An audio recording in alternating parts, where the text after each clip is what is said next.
Nikki, you can come on up. Well, I want to introduce Pastor Nikki Frontz. I'll let her come up, and then I'll say a few more words about her and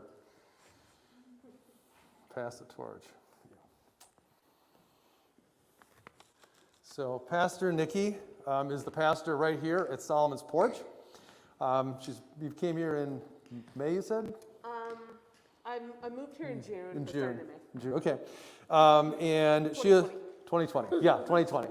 Yeah, not 2020. So and she's got so first of all, she and her husband are both veterans. She of the Air Force, he of the Coast Guard.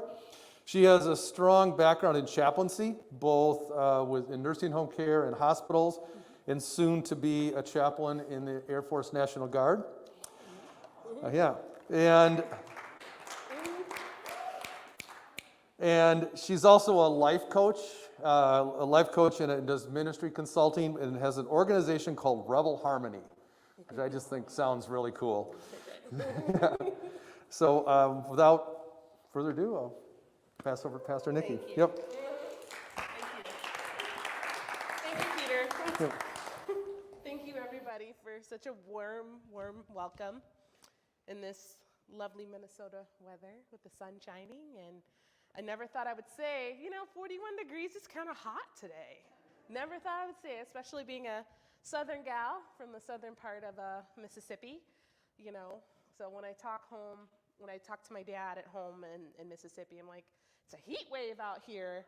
He's like, what happened to you? I was like, I guess I'm really Minnesotan now. So,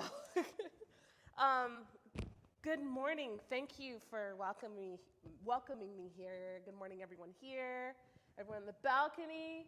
That's cool. How are you utilizing that balcony? As well as everybody at home. Hello. So glad that you can join us.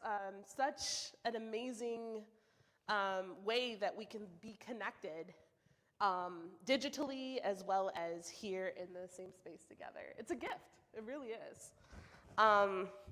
So I've heard that you all have been doing a different lens for a while now, and that's quite impressive, to be really honest, of being intentional, of inviting folks that are maybe different than many of you, not everyone, but many of you, to hear a different perspective on Scripture and faith and theologians.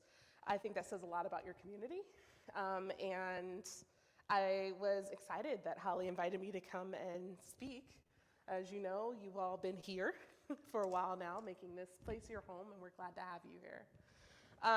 So this has been in the making since about October, November. You know how it goes, all the things happening.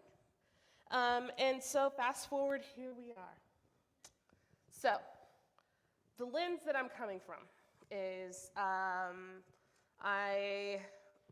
let's see, so I'm at Solomon's Porch, which is in the evening. Although we're a non-denominational community, I'm ordained and authorized with the United Church of Christ here in the Minnesota Conference. So, denominational gal in many ways. And the lens that I'm bringing is not only that from as best I can, from not only just being a part of my experience and informing me as a United Church of Christ minister, and working ecumenically, Lutherans are cool, and also bringing the lens of as a Black woman. Been that all my life, so I can tell you a lot about that. Well, I mean, not the woman part, I grew up, I had to grow up all the things. But, yeah, I have a gift of making people laugh at funerals, so that's another story, another day. It's true. So bringing that lens. So been kind of thinking for a while, what should we talk about, right? What is something that would be helpful to your community as well as something on my heart and my mind? And kind of talking with Holly, she's mentioned that, y'all have talked about Hagar before. Someone has come here and talked about Hagar and the significance of that.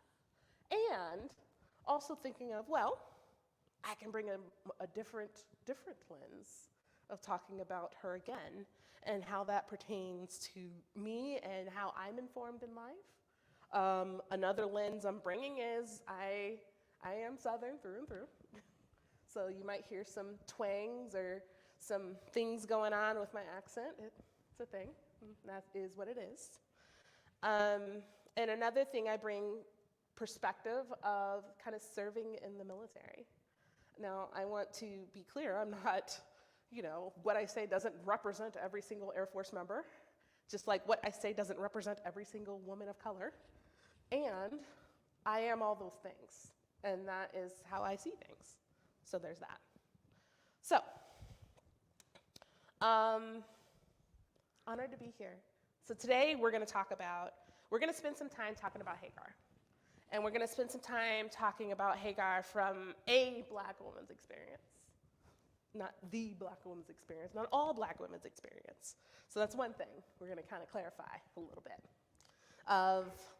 It's important for us as a community of believers, as a community of Christ followers, to understand the one and the whole, and understand that, it's important for us to invest time and energy to get to know one, instead of assuming one is just like the whole. So, okay. So this biblical story, when reading through the First Testament, reading through the Hebrew scriptures, the Hebrew Bible, some may know as the Old Testament, doing a good old-fashioned read-through, right? Let's start with Genesis. We're going to read through the Bible in a year. And so in reading through Genesis, the story that really sticks out personally to me is the story of Hagar. Let me tell you why. Hagar, an Egyptian woman, which is, kind of cool and interesting that Holly's in Egypt right now. Hagar, an Egyptian woman, was enslaved. She was enslaved meaning had no agency or no way to make decisions for herself, did not have choice. Basically, I'm just kind of summing up the story here.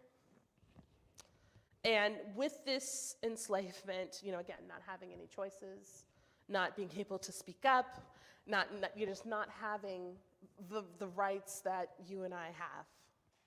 And so with Hagar, what stuck out to me is, first of all, Egyptian. It's like, oh, maybe she looks like me.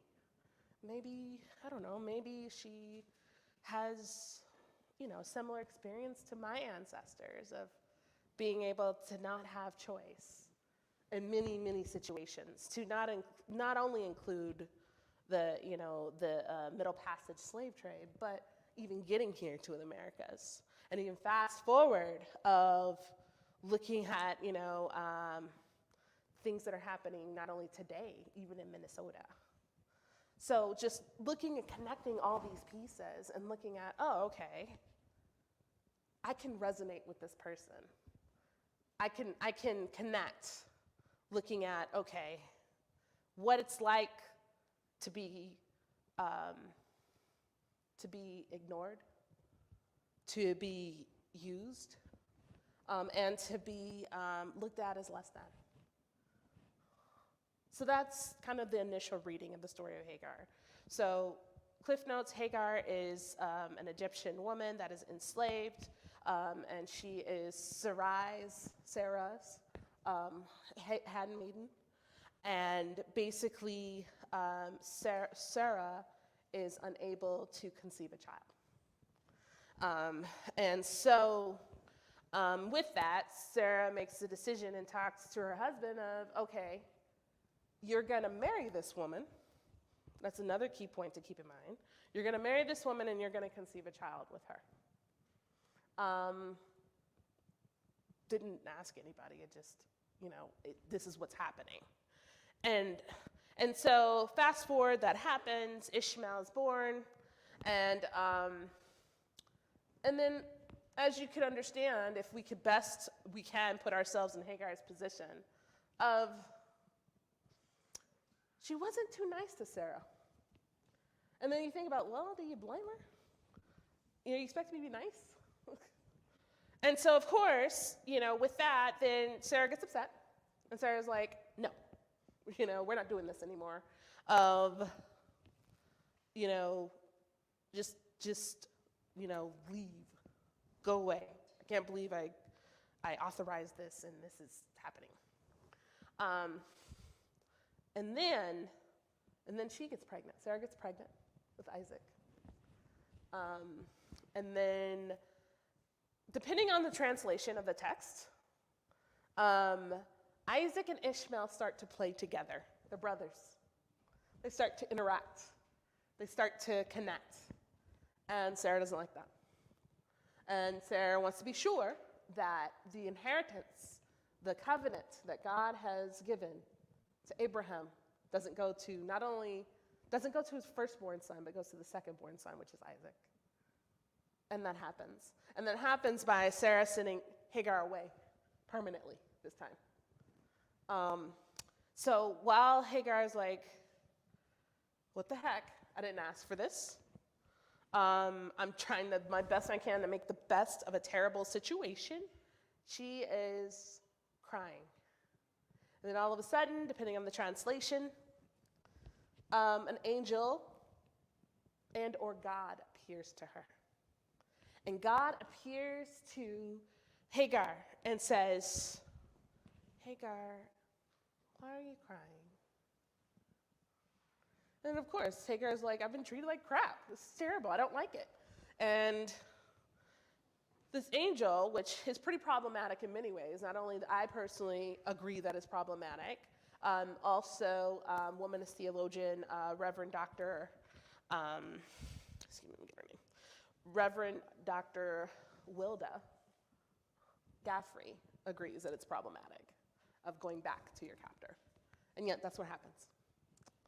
And then so the second time, what happens is she's sent away for good, and Ishmael is the heir of a nation. The heir of a nation that, traces its roots to, that actually is the root of Islam. And so what is interesting to me about Hagar is, first and foremost, God comes to her and comforts her. God being intentional of seeing her and seeing this plight that was dealt to her and going into comforting her. That is significant. Not many times that happens in our text. Second thing that is quite significant is that she names God. She sees God, and she responds by Elroy. That's very significant, because throughout the First Testament, throughout the Hebrew scriptures, God doesn't have a name. God is. God is, God is Yahweh, the one that is so significant and special that God doesn't have a name. We can only do letters. And so for her to say, this is God, the one that sees me, and I see God and I'm not dead, that is amazing.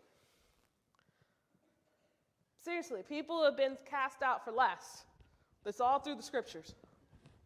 And so that is so significant to me of thinking of, well, God sees her.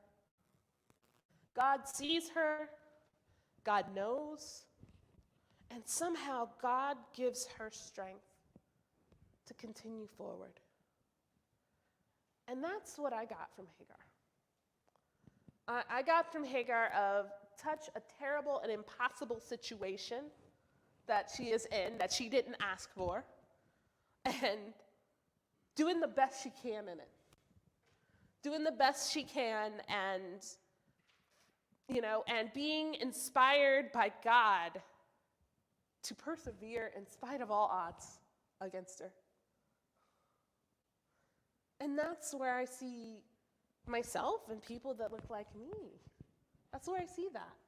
Now, I want to be clear. I'm not saying we are the only ones that experience trials and tribulations and inequity and and sexism and racism. I'm not saying that, because Lord knows, because the reality is, until we're all free, no one is free.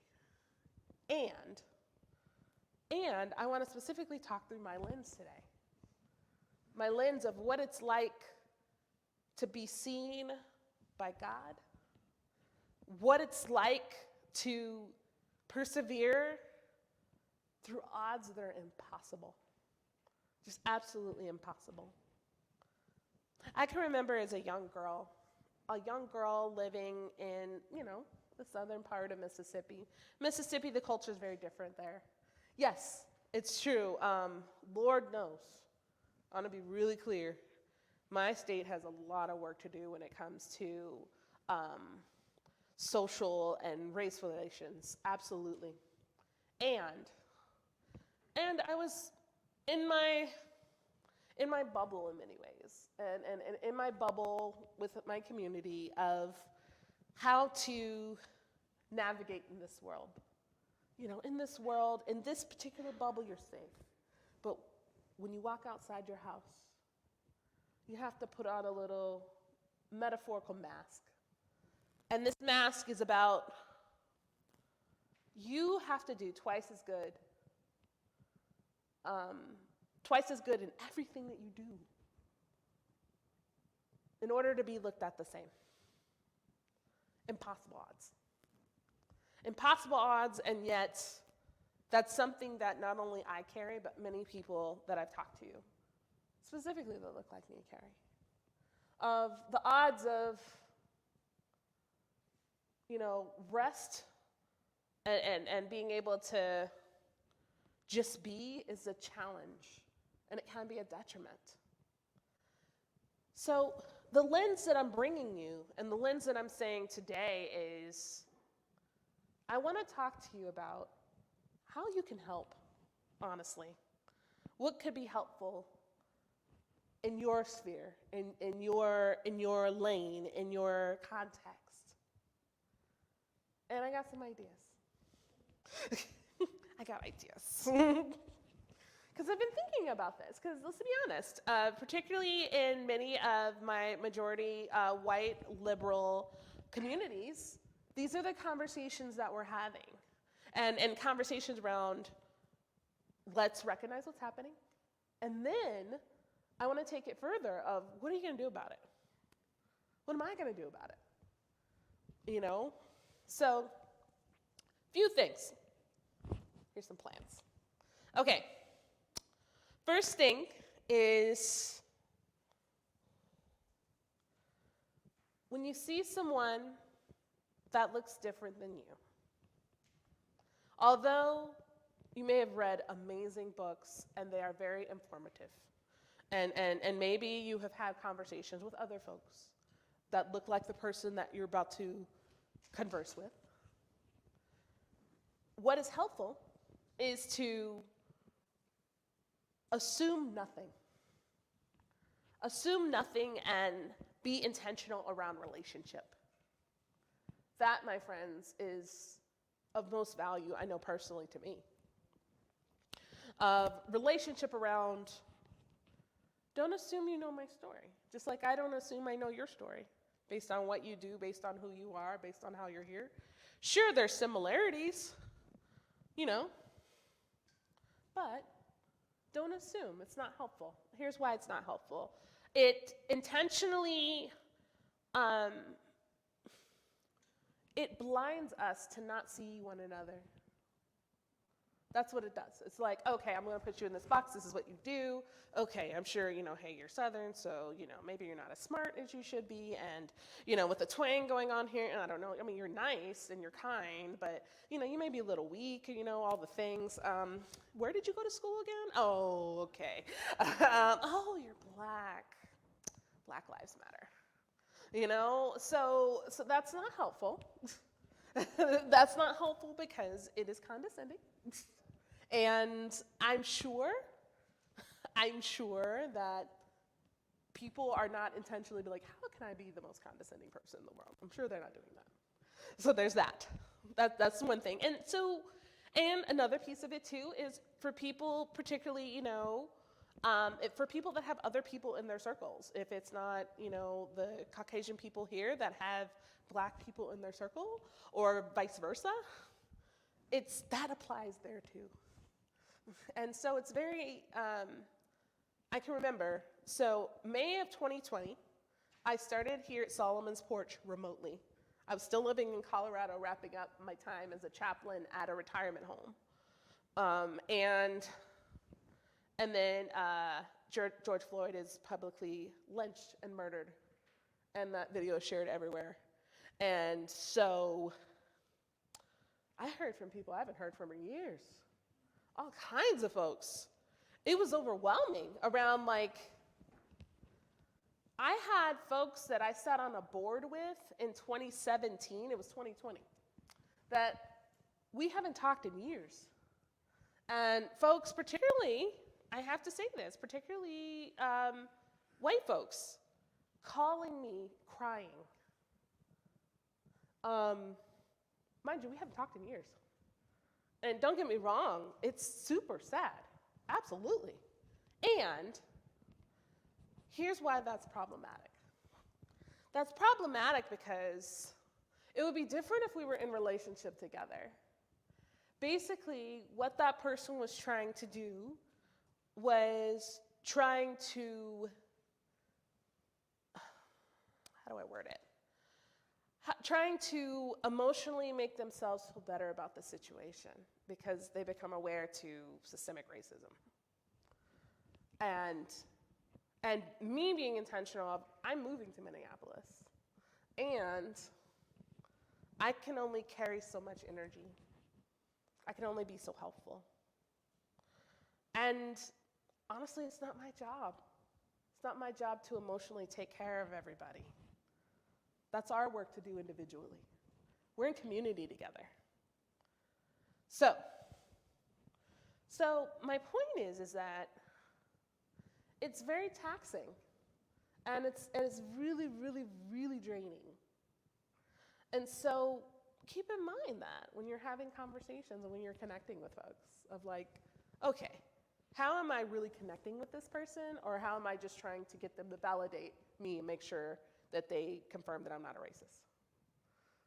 So that's important. I know, I'm being real with y'all here. I know I'm recorded. It is what it is. Some people just say, hey, I got the job already. It's fine. Just say, I know Holly. Okay. Might hear about this one. So that's one thing. It's kind of like the things that me and many of my colleagues of color we talk about. But it's this battle of, I know for me personally, it's when to share and when not to. Because it's one thing to share these things, because it takes energy and investment to do so. And to share these things, will they be heard? Will we be seen? Will it be like, you know what, I can see that and I'm going to work on that? Or will it be fetishized as many things that have been shared? Because sometimes people just want to feel bad. It's really strange. Sometimes people just want to hear that they're bad people and they're doing bad things and do better. And honestly, that's not helpful, especially right now. So, okay, first thing. Next thing is educate yourself. It's not my job to teach you. It is my job as pastor to lead you today, to shepherd.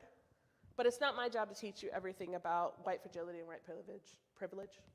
Just like it's not your job to teach me everything, not only just about whiteness, but about, indigenous plight and Asian plight. That's not your job either.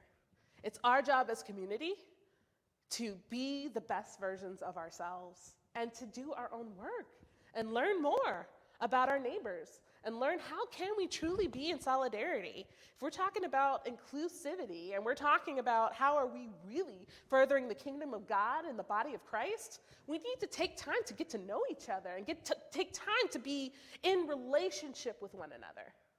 Of who are you? What matters to you? Instead of me just assuming your story. That's the truth.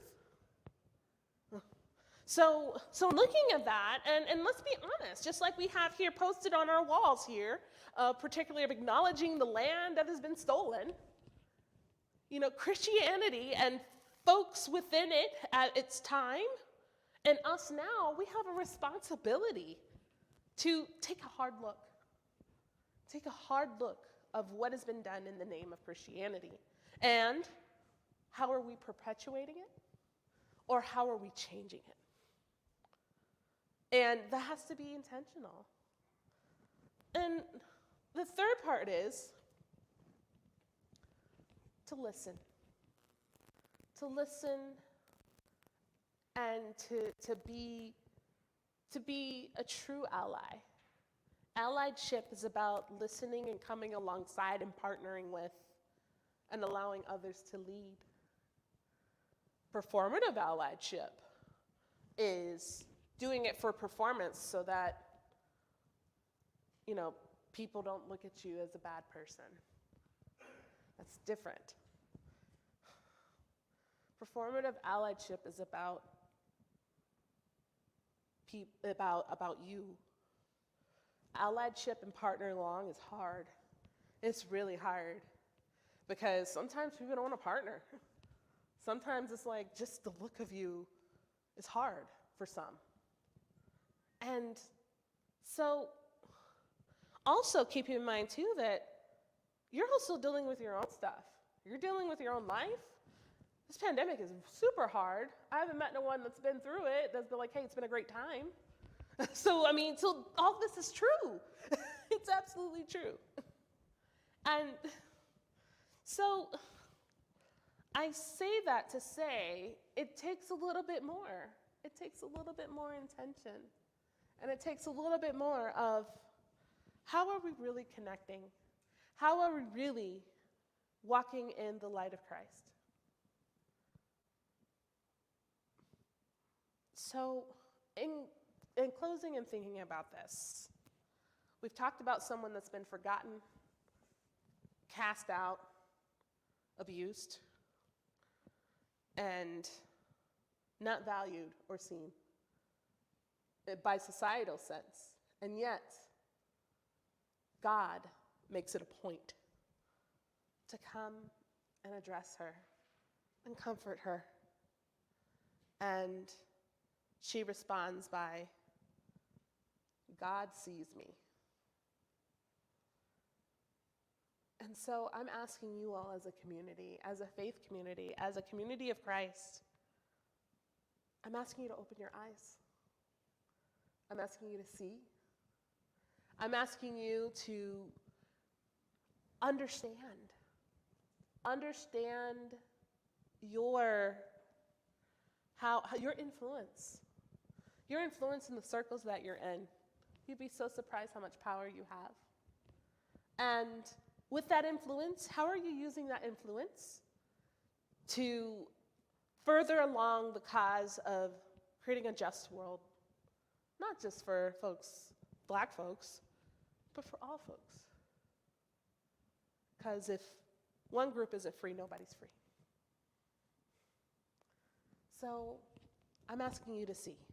I'm asking you to look beyond the surface. I'm asking you to connect. I'm asking you to take risks. I'm asking you to learn. Learn your shortcomings, because Lord knows I have them. Oh my goodness. Learn your shortcomings and learn how to navigate and learn how to create a just world and do it.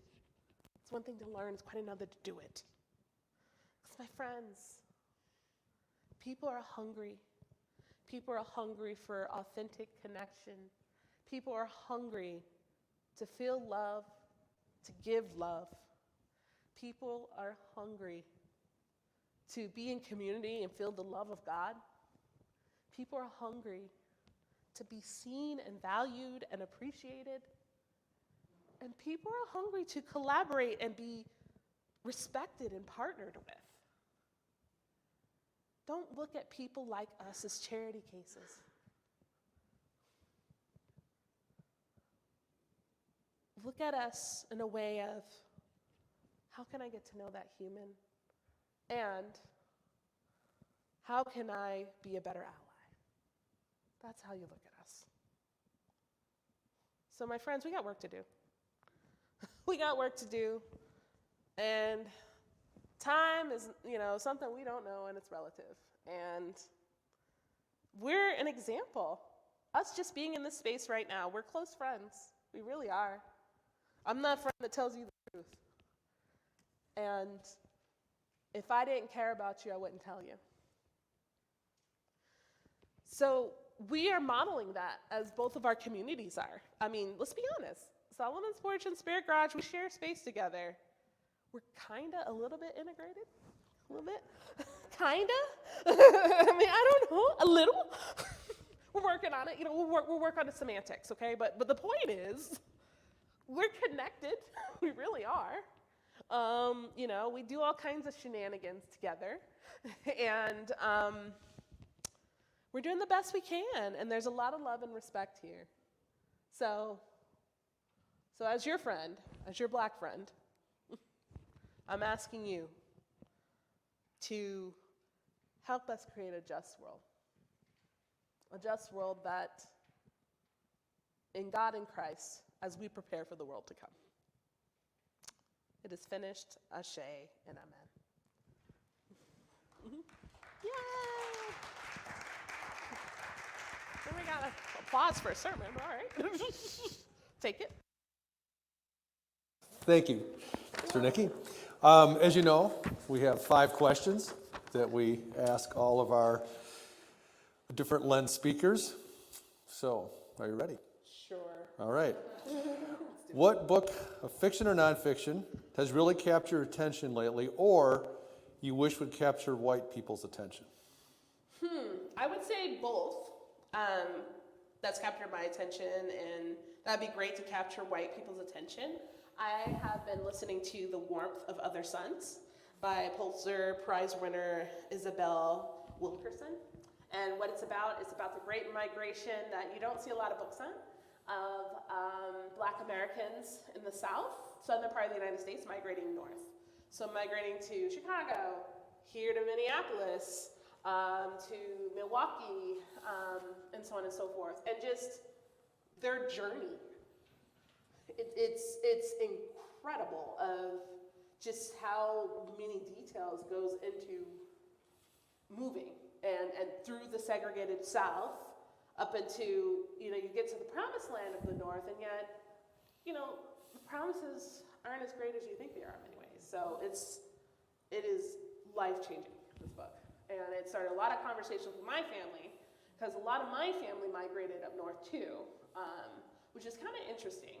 So, I got a lot of family in Ohio, and I still have folks in Mississippi, so, yeah.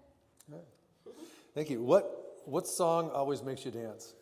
Oh, man. I was looking this up last night. I had to go through my dance Spotify. I'm going to settle for today. I'm going to settle on Daft Punk's Get Lucky. Let me tell you why. Man, that bass groove of Nile Rodgers, oh, my God. Too much. It's great.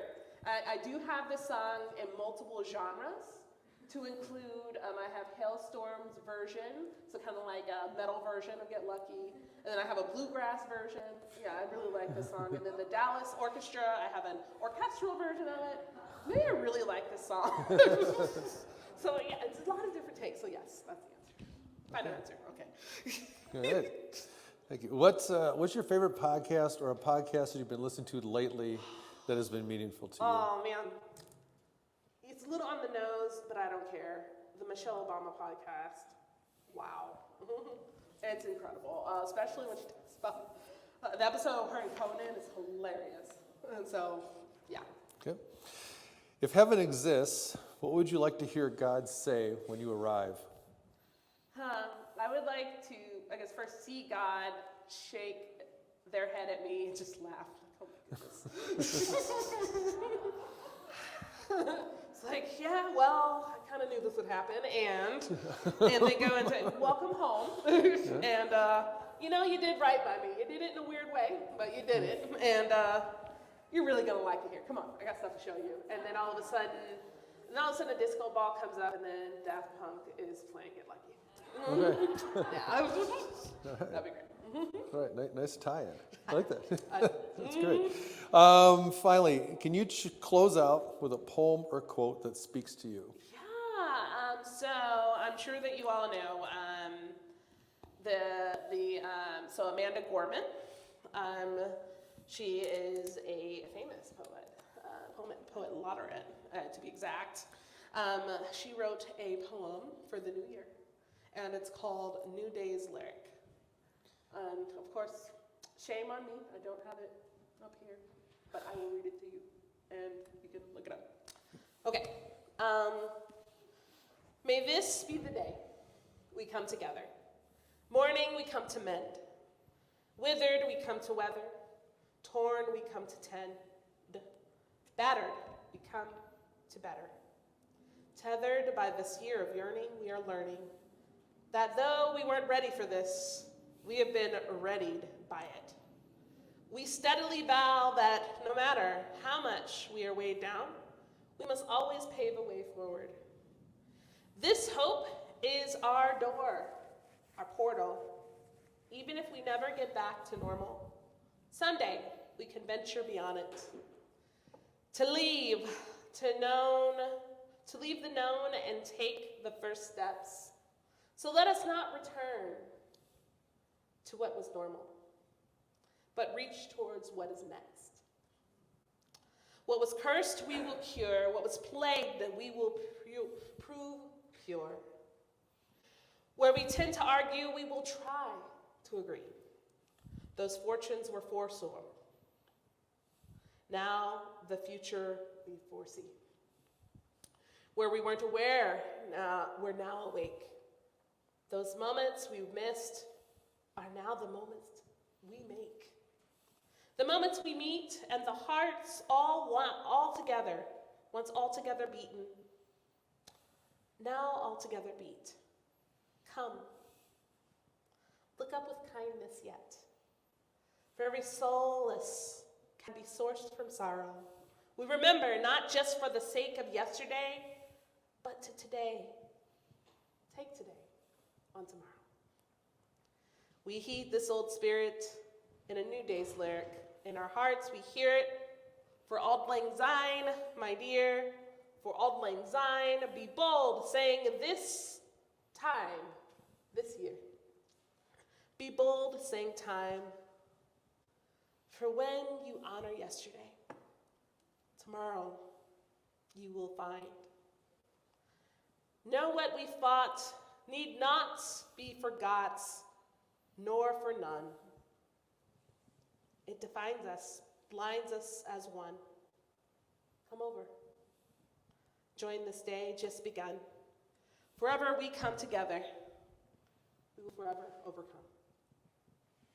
All right.